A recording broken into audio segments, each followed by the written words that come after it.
வெளியூர் பயணமா? ரிசர்வேஷன் கிடைக்கலையா? படிக்கட்டு ஏறி இறங்க ரொம்ப சிரமமா இருக்கா? டிராப் டாக்ஸி புக் பண்ணுங்க. ஒரு வழி கட்டணம் மட்டுமே. டிராப் டாக்ஸி, எங்கும் எப்போதும்.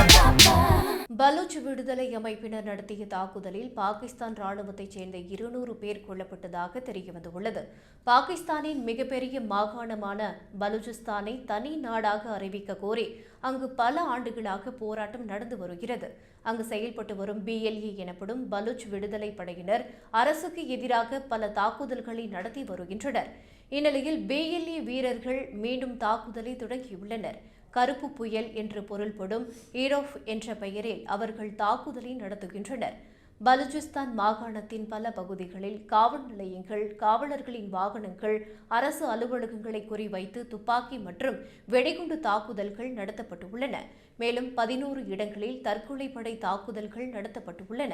அதில் பாகிஸ்தான் ராணுவம் மற்றும் சிறப்பு பாதுகாப்பு படையைச் சேர்ந்த 200 பேர் கொல்லப்பட்டதாக BLA தெரிவித்துள்ளது.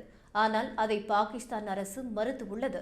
தாக்குதலை முறியடிக்க ராணுவம் மேற்கொண்ட நடவடிக்கையில் 145 BLA வீரர்கள் கொல்லப்பட்டதாக பாகிஸ்தான் அரசு தெரிவித்துள்ளது.